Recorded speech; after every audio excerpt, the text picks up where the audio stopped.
ایمان والو صبر کرو اور صبر میں دشمنوں سے آگے رہو اور اسلامی سرحد کی نگہبانی کرو اور اللہ سے ڈرتے رہو اس امید پر کہ تم کامیاب ہو جاؤ۔ اس میں دو تین بڑے پیارے میسج ہیں۔ اس آیت میں ارشاد فرمایا، اے ایمان والو نیکیاں کرنے، گناہوں سے بچنے کی مشقت، دنیاوی مصیبتوں اور آفتوں پر صبر کرو اور جنگ کی سختیوں کے موقع پر صبر کرنے میں کفار پر غالب رہو۔ صبر و استقامت میں ان سے کمتر ثابت نہ ہونا اور اسلامی سرحد پر اپنے جسموں اور گھوڑوں کو کفار سے جہاد کے لیے تیار رکھو۔ اللہ تعالیٰ کی اطاعت پر کمر بستہ رہو اور تمام احوال میں اللہ تعالیٰ سے ڈرتے رہو اور اس امید پر کہ تم جہنم سے نجات پا کر جنت حاصل کرنے میں کامیاب ہو جاؤ۔ اب یہاں میرے پیارے اسلام میں کچھ الفاظ کے ذرا تفصیل سے معنی۔ صبر اور مصابرہ کا معنی، صبر کا معنی ہے نفس کو اس چیز سے روکنا جو شریعت اور عقل کے تقاضوں کے مطابق نہ ہو، اور مصابرہ کا معنی ہے دوسروں کی ایذا رسانیوں پر، کوئی تکلیف پہنچائے تو اس پر صبر کرنا۔ یاد رہے صبر کی تین قسمیں ہیں۔ نیکیوں میں صبر،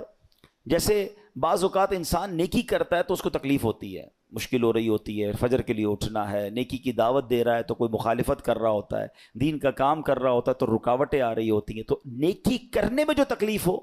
اس پر صبر کرنا، یہ ایک صبر کی قسم ہے۔ دوسرا، ممنوعات سے بچنے کی مشقت پر صبر، جیسے گناہ کرنے کو جی چاہ رہا ہے، گناہ کرنا آسان ہو گیا ہے، موقع مل رہا ہے اور انسان اب کوئی روکنے والا بھی نہیں ہے، اب وہ صبر کر رہا ہے، اب وہ اپنے آپ کو روک رہا ہے، مال آگے آ رہا ہے، حرام روزی نظر آ رہی ہے، چانس مل رہا ہے، چوری کرنے کا چانس مل رہا ہے، دھوکہ دینے کا چانس مل رہا ہے، ایک ڈیل آئی ہے جناب جس میں بڑے پیسے ہیں، تھوڑا سا گڑبڑ کرنی ہے، یہ صبر کرنا ہے۔ یہ صبر اللہ کو بڑا پسند ہے، ہاں اس پر صبر کرنا یہ بھی صبر کی قسم ہے۔ اور آپ نے قرآن کی وہ آیت یاد رکھنی ہے کہ ان اللہ مع الصابرین، اللہ صبر کرنے والوں کے ساتھ۔ ہم لوگ بعض اوقات سمجھتے ہیں کہ جو مار پڑتی ہے، جھگڑا ہوتا ہے، بیماری ہو جاتی ہے، اسی پر صبر، یقیناً یہ بھی صبر کی ایک قسم ہے۔ تیسری قسم ہی یہی ہے کہ دنیا کی مصیبتوں اور آفتوں پر صبر کرنا، لیکن جو پہلی دو قسمیں ہیں نا، یہ بھی صبر ہی ہے اور بڑا کمال کا صبر ہے کہ نیکی کرنے میں مشکل ہو رہی ہے، بندہ صبر کر رہا ہے مگر نیکی کیے جا رہا ہے۔ بعض اوقات روزہ رکھتے ہیں، تکلیف ہوتی ہے، مشقت والا کام بھی ہے، پھر بھی روزہ رکھ رہے رمضان کا، صبر کر رہے ہیں نا، یہ بھی صبر کرنے والا ہے۔ گناہ کا موقع مل رہا ہے،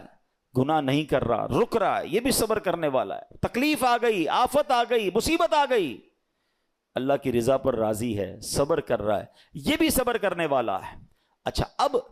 اس میں ورابطو، قرآن میں ایک اور لفظ ذکر ہوا اس آیت میں، اس لفظ کے مفہوم پر مفسرین نے کافی تفصیلی کلام کیا، جس کا خلاصہ